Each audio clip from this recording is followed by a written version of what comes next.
الحمد لله الذي هدانا لهذا وما كنا لنهتدي لولا أن هدانا الله. صلى الله على سيدنا محمد النبي الأمي وعلى آله وصحبه وسلم تسليما كثيرا. وبعد أعوذ بالله من الشيطان الرجيم. بسم الله الرحمن الرحيم. لقد من الله على المؤمنين إذ بعث فيهم رسولا من أنفسهم يتلو عليهم آياته ويزكيهم ويعلمهم الكتاب والحكمة وإن كانوا من قبل لفي ضلال مبين. صدق الله العظيم. عن جابر رضي الله عنه قال قال النبي صلى الله عليه وسلم فإن خير الحديث كتاب الله وخير الهدي هدي محمد صلى الله عليه وسلم وشر الأمور محدثاتها وكل محدثة بدعة وكل بدعة ضلالة. رواه مسلم. இச்சிறப்பான இந்த மதரசத்துல் ஆரிஃபீன் என்ற இந்த பகுதி நேர ஹிஃபுல் மதரசாவினுடைய இச்சிறப்பான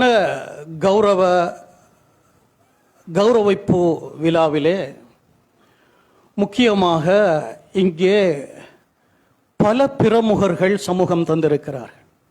அவர்களை எப்படி விழிப்பது என்றுதான் முதலாவது நான் யோசிக்கிறேன். அந்த வகையில் இந்த பரக்கத்தான இந்த அவைக்கு சமூகம் தந்திருக்கக்கூடிய உலமாக்களில் ஆரம்பமாக என்னுடைய மாணவன் பக்கத்தில் எல்லமுல்லையில் இருக்கக்கூடிய சபீல் உர் ரஷாத் ஆரம்பத்தில் கொழும்பிலே நடைபெற்று கொண்டிருந்தது. 1900 நான் நினைக்கிறேன்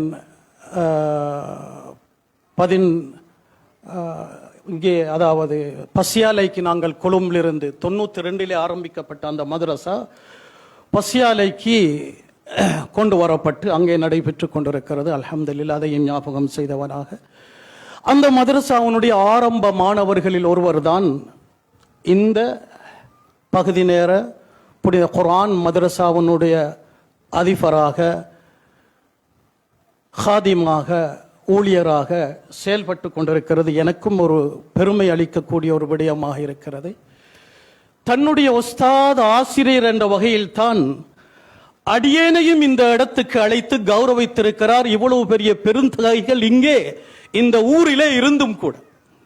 அதனால் அவர் ஆசிரியருக்கு உஸ்தாதுக்கு முதலிடம் கொடுத்திருக்கிறார் என்பதை நான் சொல்லிக்கொள்ள விரும்புகிறேன்.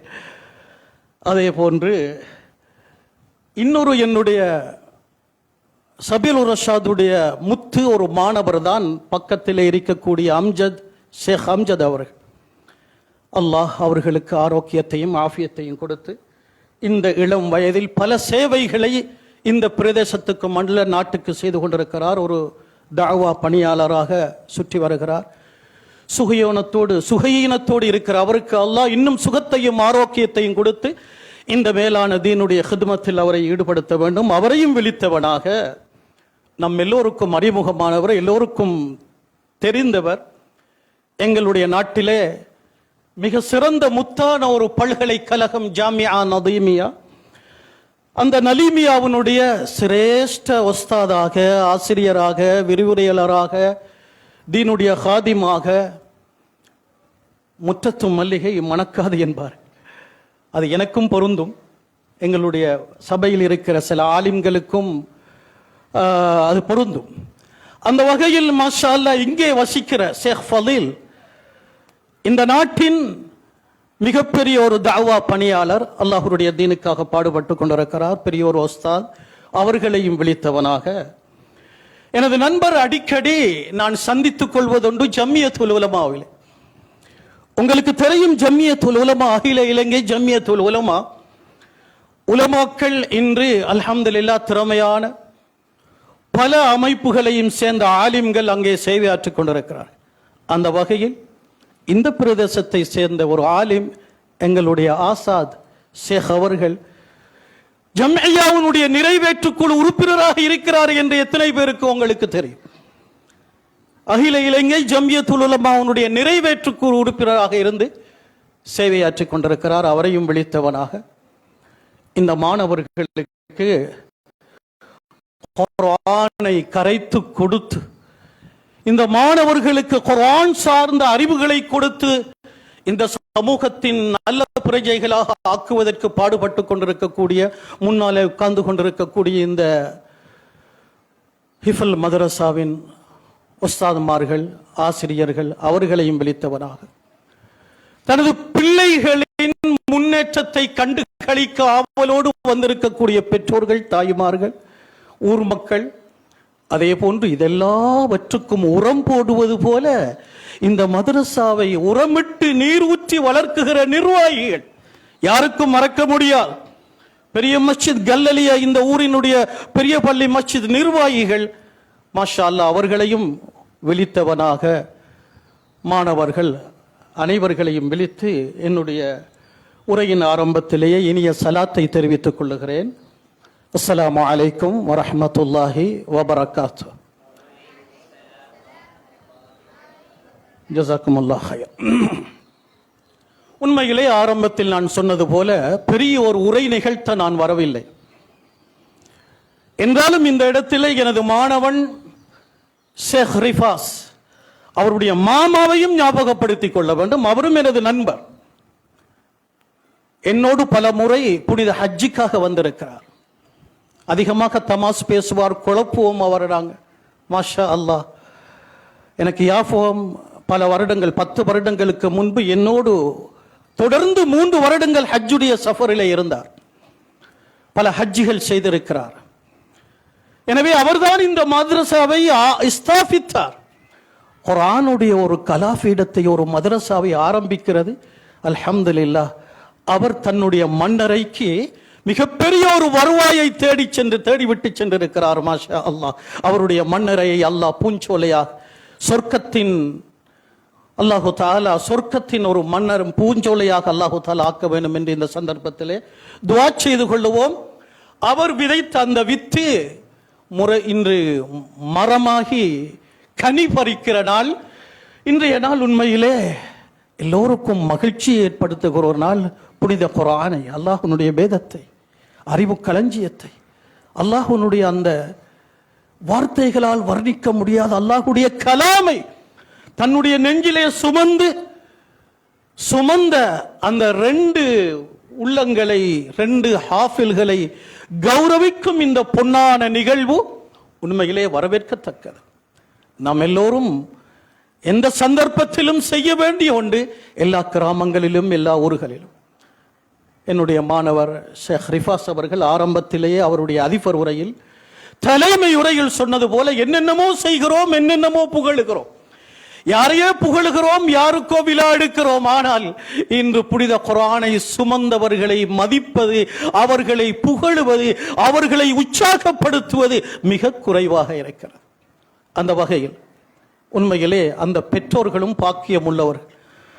அந்த 2 நெஞ்சங்களையும் வாழ்த்துகிற இந்த விழாவிலே அடியேனையும் வரவழைத்து என்னுடைய உஸ்தாதும் இதன் பிரதிபலனை காண வேண்டும் என்று தான் இங்கே அழைத்து, பல பேச்சாளர்கள் இங்கே உட்கார்ந்திருக்க எல்லா வகையிலும் பலகீனமான அடியானை பேச வைத்திருக்கிறார். எனவே ஒரு சில வார்த்தைகளை ஞாபகப்படுத்திக் கொள்ளலாம் என்றுதான் நான் நினைக்கிறேன். அல்ஹம்துலில்லாஹ். கண்ணியத்துக்குரிய சகோதரர்களே, உலமாக்களே, தாய்மார்களே, இஸ்லாமிய சமூகம் ஒரு காலத்தில் பொருளாதாரத்தில், ஆட்சியில், சமூக முன்னேற்றம் எல்லாவற்றிலும் கொடிகட்டி பறந்த ஒரு காலத்தை நாங்கள் பார்க்கிறோம். அல்லாஹ்வுடைய தூதர் அருமை நபி ஸல்லல்லாஹு அலைஹி வஸல்லம் நுபுவத்தின் பிரகாசத்தால் 23 ஆண்டுகள் இந்த உலகை ஆட்சி செய்து, அதற்கு பிறகு அந்த ஆட்சி பொறுப்பை பின்னாலே அபூபக்கர், உமர், உஸ்மான், அலி என்ற ரலியல்லாஹு அன்ஹும் ஹலீஃபாக்களுடைய கையிலே கொடுத்தார்கள். அது இன்று அப்படியே அணைந்து ஒரு கரீபான நிலைக்கு வந்திருக்கிறது. இது ஸல்லல்லாஹு அலைஹி வஸல்லம் ஏற்கனவே சொல்லிவிட்டார்கள். பதஅல் இஸ்லாமு கரீபா வ சயஊது கமா புதிஅ. இந்த இஸ்லாம் அல்லாஹ் எளிமையான முறையில் தான் இந்த இஸ்லாத்தை ஆரம்பித்தான், கடைசி கட்டத்திலும் அப்படித்தான் நடக்கும் என்று சொன்ன அல்லாஹ்வுடைய தூதர் அவர்கள் விசேஷமாக ஒரு துஆ செய்திருக்கிறார்கள். இந்த ஹதீஸிலே உலமாக்கள் அமர்ந்திருக்கிறார்கள். ஃபதூபா லில் குரபா கீல மனில் குரபா அல்லதீன யுஸ்லிஹூன மா அமாத்தஹும் மின் சுன்னதி.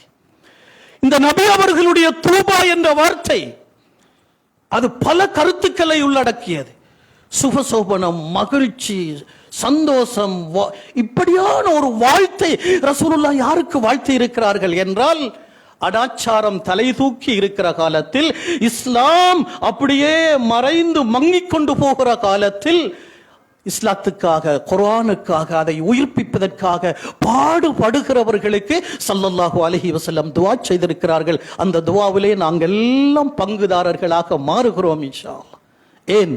நிர்வாகம் மட்டுமல்ல, உஸ்தாத்மார்கள் மட்டுமல்ல, செலவழிக்கிறவர்கள் மட்டுமல்ல, எல்லோரும் குர்ஆனை கௌரவப்படுத்துகிறோம், அல்லாஹ்வுடைய வேதத்தை கௌரவப்படுத்துகிறோம். எனவே அல்ஹம்துலில்லாஹ் ஸல்லல்லாஹு அலைஹி வஸல்லம் சொன்னது போல நாங்க இஸ்லாம் கரீபான ஒரு காலத்தில் இருக்கிறோம் என்பதை நான் சொல்லித்தான் நீங்கள் விளங்க வேண்டும் என்று இல்லை.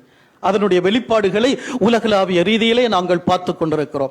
எனவே அன்பு சகோதரர்களை, இந்த நேரத்தில் நாம் ஒவ்வொருவர்களும் இஸ்லாத்திலே உறுதியாக இருப்பதோடு, பிடிப்பாக இருப்பதோடு, நமது சிறார்களுக்கு குர்ஆன் சார்ந்த அந்த இல்முகளை கொடுப்பதிலே ஒரு நாளும் நாங்கள் பின்வாங்க கூடாது. அது மிகப்பெரிய ஒரு தரித்திரியத்தை எங்களுடைய சமூகத்துக்கு ஏற்படுத்தும்.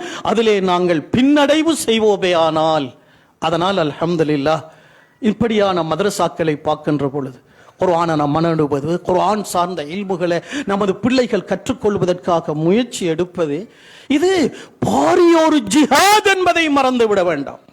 ஆயுதம் எடுத்து போராடுவது மட்டுமல்ல போராட்டம், ஆயுதம் எடுத்து போராடுவது மட்டுமல்ல ஜிஹாத். உண்மையிலே ஒரு குடும்ப தலைவன் இஸ்லாமிய முறையில் குடும்பத்தை நடத்துகிறான் என்றால் அது ஒரு ஜிஹாத். அங்கே மனைவிக்கு, பிள்ளைகளுக்கு இஸ்லாத்தை கற்றுக் கொடுக்கிறான் என்றால் அது ஒரு ஜிஹாத். அனாச்சாரம் நிறைந்த காலத்தில் ஸல்லல்லாஹு அலைஹி வஸல்லம் சொன்னார்களே, சயஅதி அலன் நாஸி ஸமானுன் அஸ்ஸாபிரு ஃபீஹிம் அலா தீனிஹி கல் காபிலி அலல் ஜம்ர். ஃபித்னா சம்பந்தமான நிறைய ஹதீஸ்களை நாங்க படிக்கிறோம். சயஅதி அலன் நாஸி ஸமான் என்று ஆரம்பிக்கிற நிறைய ஹதீஸ்கள் ஸல்லல்லாஹு அலைஹி வஸல்லம் சொல்லுகிறார்கள். இஸ்லாம் பலம் இழந்து ஹஜ்ரத் மஹ்தி அலைஹிஸ்ஸலாம் வரும் வரை, ஈசா அலைஹிஸ்ஸலாம் வரும் வரை, அது அத்தகைய அந்த அதாவது அவர்கள் தோன்றும் வரை ஒரு கட்டத்தில் இஸ்லாம் பலவீனமாகும் என்று ஸல்லல்லாஹு அலைஹி வஸல்லம் சொன்னார்கள். அந்த காலத்திலே இப்படியான முயற்சிகள், இப்படியான ஏற்பாடுகள், அல்ஹம்துலில்லாஹ் சந்தோஷப்பட வேண்டும். அல்லாஹ் நம் எல்லோரையும் இந்த கூட்டத்திலே சேர்த்து வைத்திருக்கிறான். கண்ணியத்துக்குரிய சகோதரர்களே, எனவே எங்களுடைய பாதுகாப்பு இஸ்லாத்தில் முன்னேறுவதிலே தான் இருக்கிறது. சுருக்கமாக ஸல்லல்லாஹு அலைஹி வஸல்லம் சொன்ன அந்த ஹதீஸை உங்களுக்கு ஞாபகப்படுத்துகிறேன். இஹ்ஃபலில்லாஹ யஹ்ஃபலுக இஹ்ஃபலில்லாஹ தஜிதுஹு துஜாஹக். அல்லாஹ் எங்களை பாதுகாக்க வேண்டுமானால், இந்த நாட்டிலே நம்முடைய இருப்பை, நம்முடைய பாதுகாப்பை நாம் இன்னும் முன்னேற வேண்டுமானால், ஒரு சிறுபான்மையாக இருக்கிற நாம் ஒரு புதிய தேர்தலையும் கண்டு ஒரு புதிய அரசாங்கத்தையும் நாங்கள் இப்போது பெற்றிருக்கிறோம். சகோதரர்களே, இந்த நேரத்திலே இந்த நாட்டிலே நாங்கள் நடந்து கொள்ள வேண்டிய முறை அழகாக இஸ்லாம் எங்களுக்கு வழிகாட்டி இருக்கு. சிறுபான்மை சமூகமாகிய நாங்கள் எப்படி பெரும்பான்மை சமூகத்தோடு நடந்து கொள்ள வேண்டும், அவர்களுக்கு இந்த பெருமதியான தூதை கற்றுக் கொடுப்பது நம் அனைவர்களுடைய பொறுப்பு என்பதையும் நாங்கள் மறந்துவிடக்கூடாது. அதற்காகத்தான் இவ்வளவு முயற்சிகள், மதரசாக்கள் என்று, ஜம்இய்யாக்கள் என்று, அமைப்புகள் என்று, இதுவெல்லாம் சமூகத்தை பிரிப்பதற்கு அல்ல. என்னுடைய கருத்து என்றால் ஒவ்வொரு வீட்டிலும் மதரசாக்கள் ஆரம்பிக்கப்பட வேண்டும். இங்கே சிலர் நினைப்பது என்று, இது என்ன இந்த இடத்துல ஒரு மதரசா, ஏற்கனவே ஒரு மதரசா ஒன்று இங்கே இருக்கிறது, மகளிர் அரபு கல்லூரி, அதை வைத்துத்தான் கல்லலிக்கே முகவரி. அது உங்கள் எல்லோருக்கும் தெரியும். இந்த நாட்டினுடைய ஆரம்ப மகளிர் மாஷா அல்லாஹ், அதாவது இஸ்லாமிய கல்லூரி இந்த ஊரிலே தான் ஆரம்பிக்கப்பட்டது. அதுபோக இன்னும் எத்தனையோ கல்லூரிகள். அதே போல இந்த ஊரு, அதாவது கல்லலிய என்ற ஒரு சிறிய ஊராக இருந்தாலும் இங்கேதான் உலமாக்கள், இங்கேதான் அறிஞர்கள், இங்கேதான் பெரும் பெரும் பல்கலைக்கழகத்தில் கற்றுக் கொடுக்கக்கூடியவர்கள் எல்லோருமே இங்கே இருக்கிறார்கள். மாஷா அல்லாஹ், பரக்கத்தான ஒரு ஊர். எனவே கண்ணியத்துக்குரிய சகோதரர்களே, மதரசாக்கள் எதுவாக இருந்தாலும் ஒவ்வொரு ஊரிலையும் ஒவ்வொரு வீடுகளும் மதரசாக்களாக மாற வேண்டும். அப்படித்தான் நமது பொற்காலமாகிய அந்த நபித்தோழர்களுடைய காலம். மாஷா அல்லாஹ். ஒவ்வொரு தாய்மார்களும் குர்ஆனுடைய ஆசிரியர்களாக, ஒவ்வொரு சகோதரிகளும் ஹஜ்ரத் ஆயிஷா ரலியல்லாஹு அன்ஹா அவர்களிலிருந்து ஆரம்பித்து அங்கே எத்தனையோ தாய்மார்களுடைய விடயத்தை பார்க்கிறோம். எங்களுடைய ஷேக் ஃபலீல் அவர்கள் பெண்களுடைய உரிமை என்ற அமைப்பிலே ஒரு புத்தகம் எழுதி இருக்கிறார். நான் பலமுறை அதை வாசித்திருக்கிறேன். பெண் உரிமை, அழகான ஒரு புத்தகம். உங்களுக்கு அது தெரியாது என்று நான் நினைக்கிறேன். அந்த புத்தகத்திலே அவர்கள் பல தாய்மார்கள், ஹஜ்ரத் அஸ்மா ரலியல்லாஹு அன்ஹால் இருந்து ஆயிஷா ரலியல்லாஹு அன்ஹால் இருந்து இஸ்லாம் பெண் உரிமையை எப்படி பாதுகாத்தது, இஸ்லாமிய பெண்கள் எப்படி இந்த உலகத்திலே கல்விக்கு, அறிவுக்கு, குர்ஆனுக்கு பங்களிப்பு செய்தார்கள் என்று எழுதி வைத்திருக்கிறார். நான் பல முறை அதை வாசித்து அதிலிருந்து நான் பிரயோஜனம் எடுத்திருக்கிறேன். மாஷா அல்லாஹ். அதனால எங்கட தாய்மார்கள் அவர்கள் அழகான ஒரு முன்மாதிரியை அல்லாஹ் எங்களுடைய சஹாபியாக்களிலே அல்லாஹு தஆலா வைத்திருக்கிறான். ஹஜ்ரத் ஆயிஷா ரலியல்லாஹு அன்ஹா சின்ன வயது, அவர்கள் நபி அவர்கள் தன்னுடைய கணவர் மௌத்தாகிற நேரம் அவருக்கு 18 வயதுதான். ஆனால் அவர் குர்ஆனிலே மட்டுமல்ல, உலூமு ஷர்ஈயாவிலே மட்டுமல்ல, ஃபத்வாக்களிலே மட்டுமல்ல, இல்மு திப் அதாவது வைத்திய அறிவிலே ஒரு கெட்டிக்கார பெண்ணாக இருந்திருக்கிறார்கள். மிர்காத்திலே முல்லா அலியுல் காரி ரஹிமஹுமுல்லாஹ் அந்த சம்பவத்தை எழுதுகிறார்கள். ஹஜ்ரத் ஆயிஷா ரலியல்லாஹு அன்ஹா எந்த அளவுக்கு மருத்துவம் படித்து வைத்திருந்தார்கள் என்றார். அந்த காலத்திலே சஹாபாக்களுக்கு நோய் வருகின்ற பொழுது அவர்கள்தான் இந்த மருந்து, இந்த நோய்க்கு இந்த மருந்து என்று சொல்லுவார்களாம். ஒரு சஹாபி வந்து கேட்கிறார், ஆயிஷாவே தாயே, நீங்க குர்ஆனை பாடமாக்கி இருக்கிறீங்க, நபி அவர்களுடைய ஹதீஸ்களை பாடமாக்கி வச்சிருக்கிறீங்க, அது நம்ம எல்லாருக்கும் தெரியும். 2010 ஹதீஸ். எங்க உம்மமாருக்கு, சகோதரிகளுக்கு 10 ஹதீஸ் கூட பாடம் இல்லை. 2010 ஹதீஸ்களை ஹஜ்ரத் ஆயிஷா ரலியல்லாஹு அன்ஹா அறிவித்திருக்கிறார்கள் என்றால், புகாரியிலே, முஸ்லிம்ல, திருமிதியிலே, நசாயிதில, அபூதாவுதுல, ஏனைய கிரந்தங்கள்ல எங்க பிரட்டினாலும் ஹஜ்ரத் ஆயிஷா ரலியல்லாஹு அன்ஹா என்று ஆரம்பிக்கிற அந்த அறிவிப்புகள் 2010. சுப்ஹானல்லாஹ். அதோட அந்த சஹாபி கேட்கிறார், நீங்க இதெல்லாம் பாடமாக்கி வச்சிருக்கிறதோட மருத்துவத்துறையிலும் ஒரு கெட்டிக்கார பெண்ணாக இருக்கிறீங்களே, எப்படி நீங்க மருத்துவம் படிச்சீங்க? இந்த காலத்துல மாதிரி அந்த மருத்துவம் இல்லை என்றாலும் அந்த காலத்துல நாங்க சொல்லுவோமே இந்த ஆயுர்வேத, அது மாதிரி அந்த காலத்துல மூலிகைகளை பாடமாக்கி வைத்திருந்தார்கள் ஹஜ்ரத் ஆயிஷா ரலியல்லாஹு அன்ஹா. அந்த சஹாபி கேட்கிறாங்க, நீங்க எப்படி இந்த மருத்துவ அறிவை எப்படி கற்றீங்கன்னு கேட்கிற நேரத்துல ஆயிஷா ரலியல்லாஹு என்ன சொல்றாங்க தெரியுமா? அல்லாஹ்வுடைய நபி அவர்கள் அல்லாஹ்வுடைய நபியாக இருந்தும் கூட நோய் வரும். நோய் எல்லாருக்கும் வரதுதான். அதிகமாக நோயால் பீடிக்கப்படக்கூடியவர்களாக ஸல்லல்லாஹு அலைஹி வஸல்லம் இருந்தார்கள். எனவே ரசூலுல்லாஹ்வுக்கு மருந்து செய்வதற்கு அல்லது மருந்தை சொல்லிக் கொடுப்பதற்கு தூர பகுதிகளில் இருந்து தபீபுகள், டாக்டர்கள் வருவார்கள் இந்த வீட்டுக்கு. அந்த டாக்டர்கள் வந்து இந்த நோய்க்கு இந்த மருந்து, இதுக்கு இந்த மருந்து, இந்த மூலிகை என்று சொல்லுகின்ற பொழுது நான் திரைக்கு பின்னாலே இருந்து அவற்றை பாடமாக்கிக் கொள்ளுவேன், அவற்றை நான் மனநமிட்டுக் கொள்ளுவேன். இப்படித்தான் நான் வைத்த அறிவை படித்தேன் என்று ஹஜ்ரத் ஆயிஷா ரலியல்லாஹு அன்ஹா சொல்கிறார்கள் என்றார். அன்பு சகோதரர்களே, அல்ஹம்துலில்லாஹ், கல்வி என்கிறது அது இஸ்லாம் தான் இந்த உலகத்துக்கு கல்விக்கே உயிர் கொடுத்த மார்க்கம். தொழுங்க, நோன்பு பிடிங்க, ஹஜ் செய்யுங்க, எல்லாம் அல்லாஹ்வுடைய கட்டளை. ஆனால் முதலாவது அல்லாஹ்வுடைய கட்டளை 6666 வசனங்களிலும் முதல் வசனம் இக்ரா, ஓதுங்கோ, வாசிங்க. அல்ஹம்துலில்லாஹ். அதனால இந்த புனித குர்ஆனையும் குர்ஆன் சார்ந்த கலைகளையும், அதுதான் எங்களோட நோக்கம். இன்ஷா அல்லாஹ் நாங்க யாரும் அதை விட்டு கொடுக்க இயலாது. அதனாலதான் ஸல்லல்லாஹு அலைஹி வஸல்லம் சொல்றாங்க, தஅல்லமுல் குர்ஆன வஅல்லிமூஹுன் நாஸ், தஅல்லமுல் இல்ம வஅல்லிமூஹுன் நாஸ், தஅல்லமுல் ஃபராயில வஅல்லிமூஹன் நாஸ். சுப்ஹானல்லாஹ், எவ்வளவு அழகான வார்த்தை. ரசூலுல்லாஹி ஸல்லல்லாஹு அலைஹி வஸல்லம் இங்க என்ன சொல்றாங்கண்டா, குர்ஆனை படிங்க.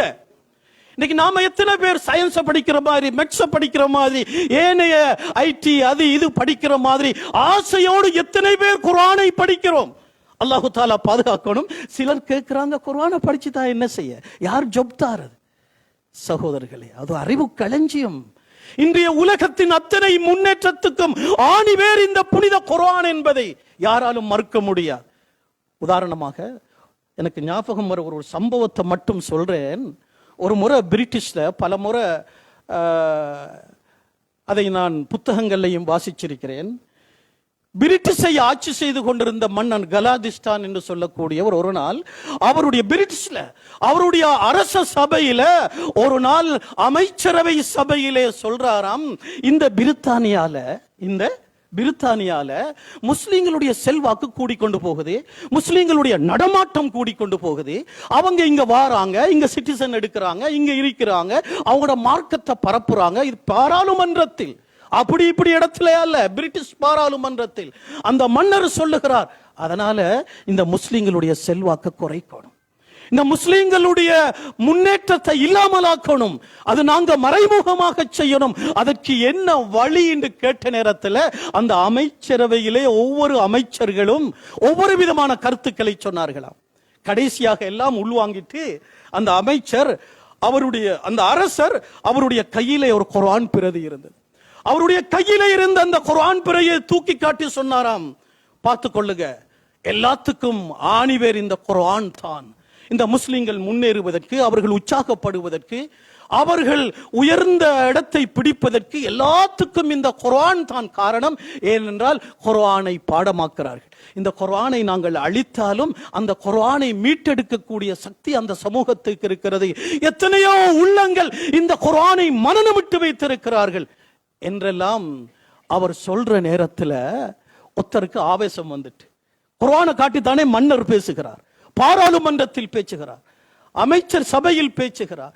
அவே உடனே எழும்பி ஒருத்தர் என்ன செஞ்சாராம், அந்த குர்ஆனை பறிச்சு அப்படியே கிழிச்சு வீசுறார். குர்ஆனை பறிச்சு கிழிச்சு வீசுறார் சபையில. உடனே இவர் சொன்னார், யா அஹ்மக், அரபியிலே எழுதிக்கிறார். அப்துல் ஹமீத் கிஸ்கா இர்ஷாதுல் இபாத் என்ற நூலிலே அதை எழுதுகிறார். இவர் சொன்னாராம், யா அஹ்மக், அந்த குர்ஆனை கிழிச்ச அமைச்சரை பார்த்து சொல்ற வார்த்தை என்ன, மடையனே, மடையனே, நான் இதையெல்லாம் சொன்னேன்.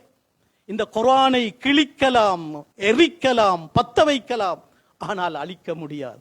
நான் என்ன சொல்றேன்டா, குர்ஆனை எரிக்க சொல்லியோ குர்ஆனை அதாவது அழிக்க சொல்லியோ நான் சொல்லல. நான் சொல்றேன் என்னண்டா, இந்த குர்ஆனை முஸ்லிம்கள் விளங்குறாங்க, படிக்கிறாங்க. அதனால இந்த குர்ஆனுடைய போதனையிலிருந்து சூசகமா இவங்களை தூரமாக்கணும். அதைத்தான் நான் சொல்லுகிறேன். குர்ஆனை எரிக்க சொல்லி நான் சொல்லல, குர்ஆனை கிழிக்க சொல்லி நான் சொல்லல. அது எங்களால ஏலா, அதை கிழிச்சு முடிச்சா அழிக்கலா, அதை எரிச்சு முடிச்சா அழிக்கலா. குர்ஆனை படிக்கிறார்கள் அவர்கள். குர்ஆனை கற்றுக்கொள்வதிலிருந்து, ஆய்வு செய்வதிலிருந்து அந்த சமூகத்தை நாங்கள் தூரமாக்கினால் அதற்கான சூழ்ச்சியை நாங்கள் கட்டவிழ்த்து விட வேண்டும். எப்படி வார்த்தை சிந்திச்சு பாரு, எவ்வளவு தூரம் அவர்கள் விளங்கி இருக்கிறார். ஒரு வல்லரசு நாட்டின் ஒரு மன்னர் பாராளுமன்றத்தில் சொல்லுகிறார். அதை சொல்லிவிட்டு சொல்லுகிறார், இந்த குர்ஆன் மட்டுமல்ல, இப்படி கிழிச்சு வீச அல்ல நான் சொன்ன, அவங்கள அந்த சமூகத்தை குர்ஆனை படிக்கிறதிலிருந்து, பாடமாக்குறதிலிருந்து, ஆய்வு செய்வதிலிருந்து, விளங்குறதிலிருந்து தூரமாக்கும். அதற்காக நாங்க அந்த சூழ்ச்சி இப்ப செஞ்சிட்டாங்க. இன்றைக்கு குர்ஆனுக்கு மதிப்பில்லை, அதை படிக்கிறதில்லை, அதற்கு நேரம் கொடுக்கிறதில்லை, என்னென்னமோ படிக்கிறோம், கூடாது என்று சொல்லவில்லை, கட்டாயம். அடிக்கடி நானும் என்னுடைய சொற்பொழிவுகளில் சொல்வதுண்டு, மார்க்க கல்வி உலக கல்வி என்று பிரிக்க வேண்டாம். எல்லாம் கல்விதான், எல்லாமே கல்விதான். ஆனால் தீனுடைய கல்வி, குர்ஆனுடைய கல்விக்கு ஒரு உச்சகட்டம், ஒரு உயர்வு இருக்கிறது. எல்லாமே பிரயோஜனமான கல்விதான். முதலாவது நாங்கள் கொடுக்க வேண்டியது இந்த குர்ஆனுடைய கல்விக்குள்ள மகத்துவம். எங்களுடைய பிஞ்சுகளை குர்ஆனோடு வளர்ப்போம், குர்ஆனுடைய போதனைகளோடு வளர்ப்போம், குர்ஆனுடைய அந்த உன்னதமான போதனைகளை அந்த பிஞ்சு உள்ளங்களிலே புதைப்போம். இன்ஷா அல்லாஹ் அவர் வைத்தியராக மாறுவார், அதிபராக மாறுவார், பெரிய ஒரு தொழில் அதிபராக, ஒரு நாட்டின் ஜனாதிபதியாக, அல்லது ஒரு என்ஜினியராக, ஏதோ சமூகத்தில் அவர் முன்னேற நேரத்தில் அவர் எந்த முன்னேற்றத்தை உச்சத்தை அடைந்தாலும் அவருடைய உள்ளத்திலே குர்ஆன் இருக்கிறது, அவருடைய உள்ளத்திலே ஹதீஸ் இருக்கிறது, அவருடைய உள்ளத்திலே இஸ்லாமிய பற்றுதல் இருக்கிறது. ஒரு நாளும் விட்டு கொடுக்க மாட்டார். இல்லை என்றால் என்ன நடக்கும் தெரியுமா? சிந்திக்கிறதுக்கு சொல்றேன். சல்மான் ருஷ்தி யாரு? தஸ்லீமா நஸ்ரின் யாரு? அமெரிக்கால பிறந்தவங்க அல்ல, ஐரோப்பால பிறந்தவங்க அல்ல, ஒரு இஸ்லாமிய நாட்டில் இஸ்லாமிய குடும்பத்தில் பிறந்தவர். சல்மான் ருஷ்தி தன்னுடைய எழுத்தாற்றலை இன்று எதற்காக பயன்படுத்துகிறார்? அவரை விலை கொடுத்து வாங்கினார்கள் இஸ்லாத்தின் விரோதிகள். சகோதரர்களே, அந்த பிஞ்சு உள்ளம், அவர் சின்ன வயதில் அவருக்கு குர்ஆனை கற்றுக் கொடுக்கப்பட்டிருந்தால், அவர் குர்ஆன் அந்த ஈமானிய உணர்வோடு வளர்க்கப்பட்டிருந்தால், தன்னுடைய அறிவை இஸ்லாத்துக்கு எதிராக பயன்படுத்துவாரா? தன்னுடைய எழுத்தாற்றலை இஸ்லாத்துக்கு எதிராக பயன்படுத்துவாரா? இன்று நமது பட்டதாரிகளுக்குள்ளே அல்ஹம்துலில்லாஹ் நலீமியா, நான் உண்மையிலே எப்போதும் புகழ்வதுண்டு சபைகளிலே. அல்லாஹு தாலா இந்த நடந்த தேர்தல்ல கூட எங்கட நலீமிகள் அமைச்சர்களாக தெரிவு செய்யப்பட்டிருக்கிறார்கள். மாஷா அல்லாஹ். அன்பு சகோதரர்களே, இதுதான் நாங்கள் செய்ய வேண்டிய போராட்டம். இதுதான் வெறுமனே குர்ஆனை பாடமாக்குறது மட்டுமல்ல, பாடமாக்க வேண்டும். வெறுமனே குர்ஆனை பரக்கத்துக்காக ஓதுவது மட்டுமல்ல, ஓத வேண்டும். அதோடு நாங்க செய்யணும் என்ன, நாங்க இந்த குர்ஆனுடைய போதனைகளை அப்படியே உள்ளடக்கி நம்முடைய ஸ்கூல்ல பாடசாலையில போதித்து ஒரு குர்ஆனிய சமூகத்தை இந்த ஜாஹிலியத்துல மீண்டும் உருவாகி இருக்கிற இந்த ஜாஹிலியத்துல நாங்க உருவாக்குவோமே ஆனால் இது அல்லாஹ்வுக்கு மிக விருப்பம். இதுதான் இன்றைய ஜிஹாத் என்பதை நாங்கள் மறந்துவிடக் கூடாது. அல்ஹம்துலில்லாஹ். அந்த வகையில் இந்த மதரசாவும் இன்ஷா அல்லாஹ் அதற்காக பங்காற்றி கொண்டிருக்கிறது. அந்த பிரிட்டிஷ் அமைச்சர் சபையில அந்த அந்த அரசர் என்ன சொன்னார் தெரியுமா? முஸ்லிம்களுடைய உயர்வுக்கு, முஸ்லிம்களுடைய திருத்தத்துக்கு, முஸ்லிம்களுடைய முன்னேற்றத்துக்கு 3 விஷயங்கள் காரணமாயிரு. ஒன்று குர்ஆன், அதை சொன்னார். 2வது வெள்ளிக்கிழமை ஜும்மா என்றார். உண்மையிலே இது போல ஒரு கான்ஃபரன்ஸ் எங்க இருக்குது? யாருக்கு ஒன்று சேர்க்கலும்? அதனாலதான் இந்த ரெஸ்டிமாருக்கு நாங்க சொல்றோம், நல்ல திறமையான கருத்தாளமாக பேசுகிற உலமாக்களை கொண்டு வந்து ஹுத்பா செய்யுங்க. அது மிகப்பெரிய ஒரு, இன்றைக்கு எந்த அளவுக்கு இஸ்லாத்தின் விரோதிகள் விளங்கி வச்சிருக்கிறாங்கண்டா. இஸ்லாமிய சமூகத்திலே இருக்கிற இந்த வெள்ள மேடைகள், அது மிகப்பெரிய ஒரு, அதாவது ஒரு மாநாடு. முஸ்லிம்கள் ஒவ்வொரு கிழமையும் ஒன்று சேர்ந்து அவர்களுடைய ஈமான் புதுப்பிக்கப்படுகிறது இமாமின் உரையால். எனவே நாங்க செய்ய வேண்டிய 2வது வேலை, 1வது குர்ஆனை படிக்கிறதிலிருந்து பாடமாக்குறது மட்டுமல்ல, படிக்கிறதிலிருந்து விளங்குவதிலிருந்து அந்த சமூகத்தை தூரமாக்க வேண்டும். அதற்கு சூழ்ச்சி செய்ய வேண்டும். அது செஞ்சிட்டாங்க. இப்ப நாங்க யார் குர்ஆனுக்கு முக்கியத்துவம் கொடுக்கிறோம்? 2வது பில்லாஹ் பாதுகாக்கணும். 2வது என்ன, இந்த ஜும்மாவுடைய இந்த உரை சும்மா சடங்காக ஆக்கணும். ஜும்மாவை இல்லாமக்க இயலாது, வெள்ளிக்கிழமையை இல்லாமக்க இயலாது, அவங்க பள்ளிக்கு போறதையும் இல்லாமக்க இயலாது. ஆனா அந்த உரை மூலம் முஸ்லிம்களுக்கு மத்தியில் எழுச்சி ஏற்படுவதை தடுக்க வேண்டும். அவங்க ஜும்மாவுக்கு போற, அவங்க காலதாமதமாகி போகக்கூடிய முறையிலே, அல்லது போனால் பள்ளிக்குள்ள வைத்து தூங்குற மாதிரி, அதை கேட்காத மாதிரி நாங்க ஆக்கணும் என்று அவர் சொல்றதாக இருந்தால், இந்த வெள்ளி மேடைகள், ஜும்மா பிரசங்கங்கள் எவ்வளவு பெரிய தாக்கத்தை இந்த சமுதாயத்தில் ஏற்படுத்துகிறது என்பதை சிந்தித்து பாருங்கள். 3வது சொன்னாராம், ஹஜ்ஜுடைய அரஃபாவுடைய மைதானம். ஹஜ்ஜுடைய அரஃபாவுடைய மைதானம் முஸ்லிம்களை, அது அங்கே சேருகிற லட்ச ஹாஜிகளை ஒரு புது மனிதனாக மாற்றுகிறது. அந்த அந்த அந்த ஒன்று கூடலுக்கு பிறகு அவர்கள் ஈமானிய உணர்வோடு ஊடுகளுக்கு போகிறார்கள். எனவே அந்த பிரகாசத்தை இல்லாமலாக்க வேண்டும். ஹஜ்ஜை இல்லாமலாக்க முடியாது, ஹஜ்ஜை இல்லாமலாக்க முடியாது, ஹஜ் அரஃபாவை இல்லாமலாக்க முடியாது. ஆனால் அவர் சொல்றது என்ன, அங்கே நடக்கிற மாற்றத்தை இல்லாமலாக்க வேண்டும். அதுவும் நடந்துட்டு இப்ப ஹஜ்ஜின்றா பிக்னிக். எனக்கு தெரியுமே, நான் தானே ஹஜ்ஜிக்கு இப்ப 23 ஹஜ்ஜி செஞ்சுட்டேன். மாஷா அல்லாஹ், பெருமைக்காக சொல்றதல்ல, தொடர்ந்து ஒவ்வொரு வருடமும் ஹஜ்ஜிக்காக போய் கொண்டிருக்கிறேன். எங்கட ஷேக் ஃபலீல் அடிக்கடி சொல்லுவார், ரேடியோவை திறந்தாலே அங்க விளம்பரம். சுப்ஹானல்லாஹ் சகோதரர்களே, எனவே ஹஜ் என்கிறது அவர்கள் எதிர்பார்த்தது போல, அவர்கள் யார்? இஸ்லாத்தின் விரோதிகள் எதிர்பார்த்தது போல சடங்காயிற்று. அரஃபா மைதானத்திலே ஒரு மாற்றம் இல்லை. அரஃபா மைதானத்திலே கூடுகிற ஹாஜிகள் அங்கே எங்கேயோ ஒரு பாட்டியில கூடி சாப்பிட்டு அங்க பஜா போட்டு பிரிஞ்சு போற மாதிரி இன்றைக்கு இருக்கு. அல்லாஹ் பாதுகாக்கணும்.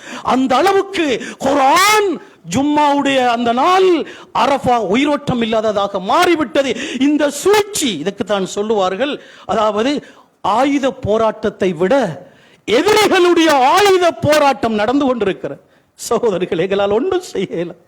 இஸ்லாமிய நாடுகள் என்ன செய்யறாங்க? யார் பேசுறாங்க?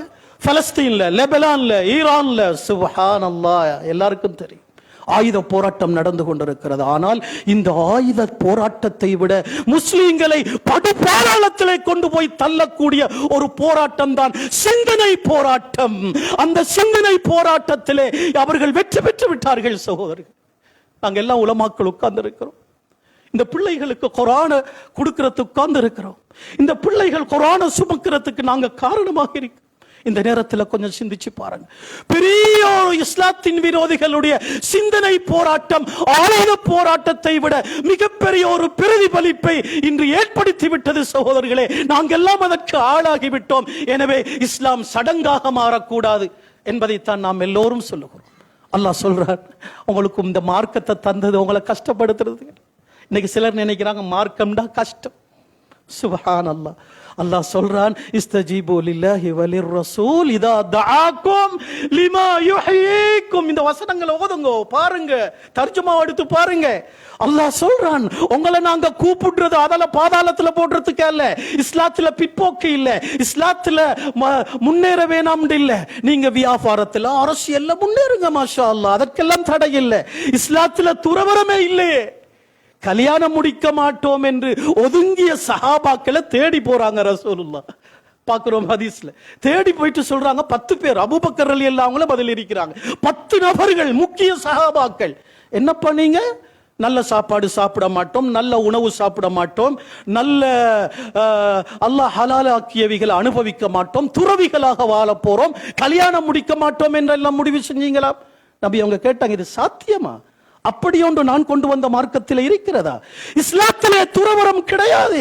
என்னை பாருங்கள் சொன்னார்கள் ஸல்லல்லாஹு அலைஹி வஸல்லம். அந்த விடயம் எப்ப நடந்தண்டா, நபி அவங்க சொர்க்கத்தை பற்றி ஒரு நாள் ஒரு உரை, ஒரு பயான், எங்கட பயான் மாதிரியே இல்ல, ரசூலுல்லாஹ்வோட வார்த்தைகள். அதை கேட்ட சஹாபாக்கள், இந்த சொர்க்கத்தை நாங்கள் அடைந்து கொள்வதாக இருந்தால் துறவிகளாக வாழ வேண்டும் என்று நினைத்து 10 பேர் உஸ்மான் இப்னு மல்ஊன் என்ற சஹாபியுடைய வீட்டிலே ஒன்று சேர்ந்து இப்படி ஒரு முடிவெடுத்தாங்க. நாங்க நல்ல சாப்பாடு சாப்பிடுறல்ல, நல்ல ஊடு கட்டுறல்ல, நல்ல வாகனத்துல ஓடுறல்ல, அல்லாஹ் ஹலாலாக்கியத்தை உற்றுவோம், அப்பதான் சொர்க்கத்தை அடைய இயலும். ரசூலுல்லாஹ்வுக்கு கேள்விப்பட்டு ஓடுனாங்க நபி அவர்கள். அவருடைய வீட்டுக்கு போய் கதவை தட்டி, உஸ்மான் இருக்கிறாரு, உஸ்மான் நீங்க இப்படி முடிவு செஞ்சீங்களா? அப்படி ஒன்று இல்லையே, நான் கொண்டு வந்த மார்க்கத்தில் அல்லாஹ் ஹலாலாக்கியத்தை சாப்பிடுங்க, அல்லாஹ் ஹலாலாக்கியத்தை அனுபவிங்க, திருமணம் முடிங்க, பிள்ளைகளை பெற்றெடுங்க. நான் எத்தனை திருமணம் முடித்திருக்கிறேன் சொல்லுகிறார்கள் ஸல்லல்லாஹு அலைஹி வஸல்லம். அதனால இவ்வளவு தெளிவான மார்க்கம் இன்றைக்கு சடங்கா போயிட்டுதே. அதனால ஸல்லல்லாஹு அலைஹி வஸல்லம் சொன்ன மாதிரி இஸ்லாத்தை அல்லாஹ் எளிமையாக ஆரம்பித்தான், கடைசி காலத்தில் அது எளிமையாக ஆகும். அந்த நேரம் தான் இப்ப. அந்த நேரத்தில், அந்த எளிமையான நேரத்திலும் மக்களுடைய உள்ளங்களில் குர்ஆனுடைய ஹதீஸுடைய மதிப்பு குறைந்த நேரத்திலும் அல்லாஹ் மார்க்கம் என்று முயற்சி எடுக்கிறார்களே, அவர்களுக்கு ஃபதூபா. நாங்க எல்லாம் இல்ல சேர்றோம் இந்த முயற்சியை சரியாக செஞ்சார். அதனால நீண்ட நேரம் பேச விரும்பல. அல்ஹம்துலில்லாஹ், பேசுவதற்குரிய பெருந்தகைகள் உலமாக்கள் முன்னாலே இருக்கிறார். அல்ஹம்துலில்லாஹ், அல்லாஹ் பரக்கத் செய்யட்டும். அதனால எனக்கு ரொம்ப சந்தோஷம், என்னுடைய சபீலுர் ரஷாதுல படித்து வெளியேறிய மாணவர் ஷேக் ரிஃபாஸ் அவர்கள் அவருடைய மாமா ஆரம்பிச்ச இந்த மதரசாவை இந்த ஊருக்குள்ள அழகாக கொண்டு போறார். மாஷா அல்லாஹ், கை கொடுங்க, உதவி செய்யுங்க, அதற்காக பங்களிப்பு செய்யுங்க. இந்த மதரசா மட்டுமல்ல, பக்கத்திலேயே தாய் மதரசா சபீலுர் ரஷாத் இருக்குது எல்ல முல்லையில. அதே போல இங்கே கல்லலியில் இருக்குது. மாஷா அல்லாஹ், இன்னும் எத்தனையோ மதரசாக்கள், ஆரம்ப பெண்கள் மதரசா இருந்து அங்கே எத்தனையோ ஜாமியாக்கள்ல படிச்சு கொடுக்கிற உஸ்தாத்மார்கள் எல்லாம் இங்க இருக்கிறீங்க.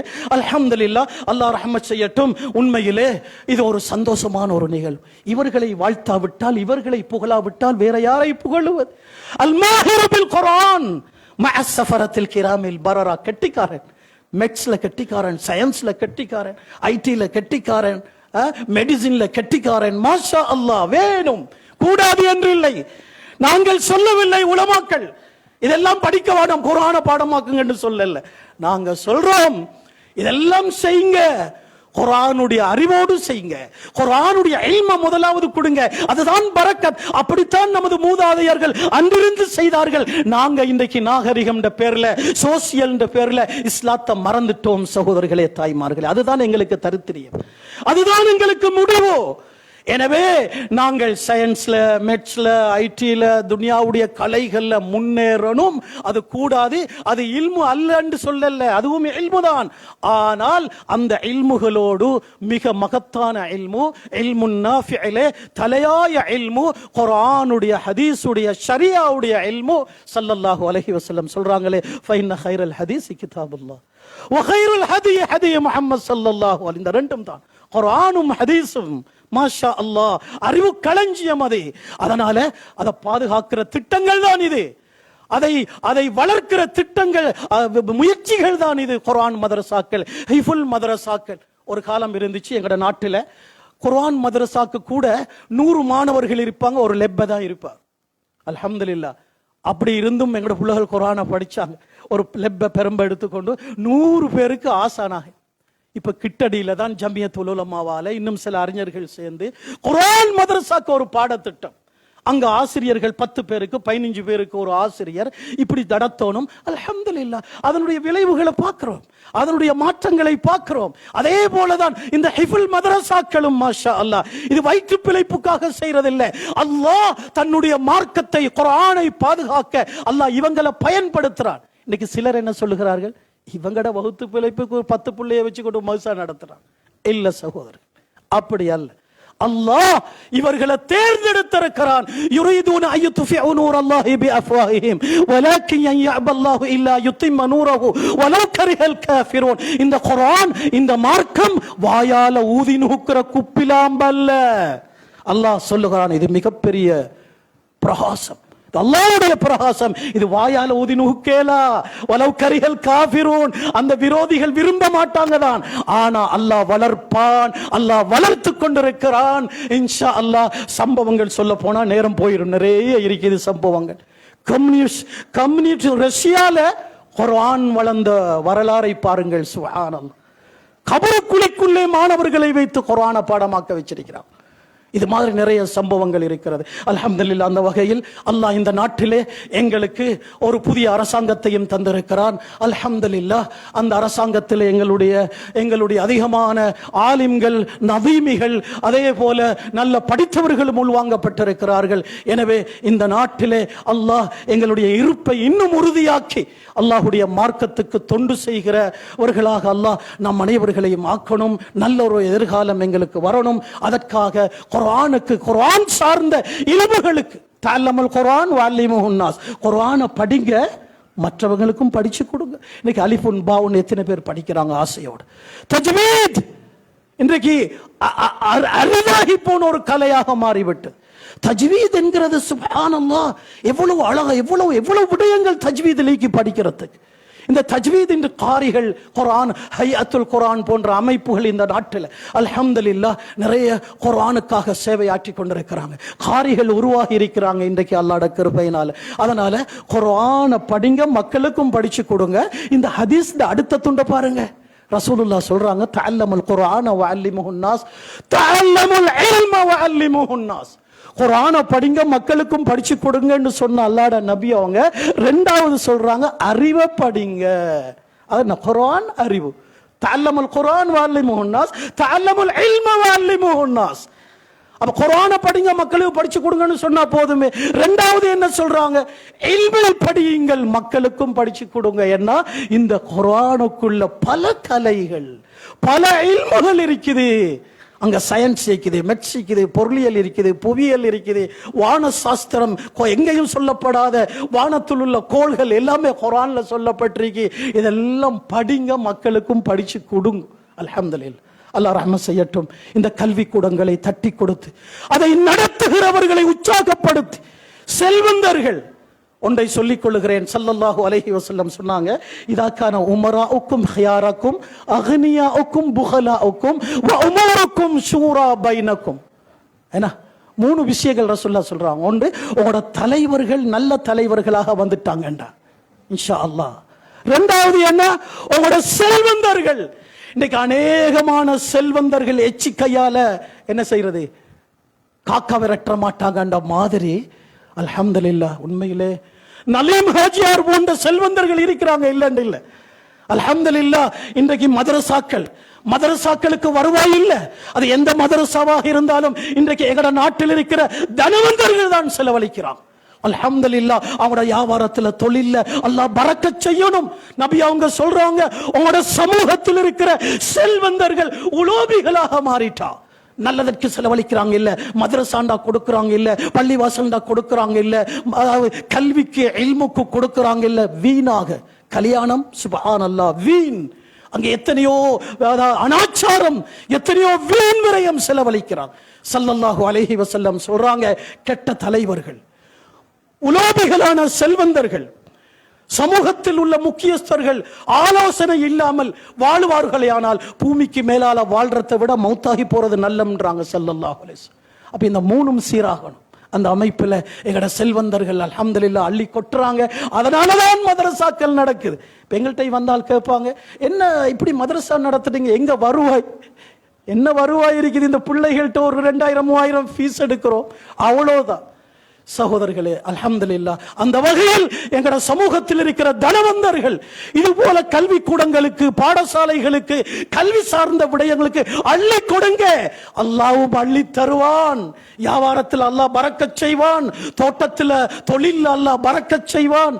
அல்ஹம்துலில்லாஹ். அதனால எங்கட ஷேக் ரிஃபாஸ் அவர்கள் மாமா ஆரம்பிச்சு வச்ச, நதீர் ஹசரத் அவர்கள் ஆரம்பிச்சு வச்ச இந்த மதரசாவை நடத்தி கொண்டு போறாரு. இந்த ஊர்ல எல்லாரையும் சேர்த்தி கொண்டு விளங்குது. இப்ப மாஷா அல்லாஹ் எல்லாரும் வந்திருக்கிறீங்க, ஊர் நிர்வாகிகள், முக்கியஸ்தர்கள், இந்த ஊருக்குள் இருக்கக்கூடிய ஆலிம்கள், அறிவாளிகள். அல்ஹம்துலில்லாஹ். அல்லாஹ் இன்னும் இதிலே முன்னேற்றத்தை ஏற்படுத்துவானாக. குர்ஆனை தன்னுடைய நெஞ்சிலே சுமந்த அந்த 2 பிஞ்சு உள்ளங்களையும் அல்லாஹ் இன்னும் அறிவையும் ஆற்றலையும் கொடுத்து அல்லாஹ் சமூகத்தின் தலைவர்களாக அவர்களையும் அல்லாஹ் ஆக்குவானாக. அல்லாஹ் இந்த சேவையை நம் எல்லோரிடத்திலிருந்து, விசேஷமாக அதிபரிடத்திலிருந்து, நிர்வாகத்திலிருந்து அல்லாஹ் கபூல் செய்வானாக. இதை வளர்த்து விடுவானாக. அல்லாஹ் நம் அனைவர்களுக்கும் மௌத்து வரையில அல்லாஹ்வுடைய மார்க்கத்தை, தீனை முன்னிறுத்தி வாழுகிறவர்களாக ஆக்குவானாக என்று கேட்டு என்னுடைய சிறிய உரையை இதோடு முறித்துக் கொள்ளுகிறேன். ஜஸாக்குமுல்லாஹ். அடியேனையும் இந்த இடத்துக்கு அழைத்து கௌரவித்ததற்காக எனது மாணவர் ரிஃபாஸ் அவர்களையும், நிர்வாகத்தையும், அது சார்ந்தவர்களையும் நன்றி கூறி நான் இந்த என்னுடைய உரையை முடித்துக் கொள்ளுகிறேன். ஜஸாக்குமுல்லாஹு ஹைரா.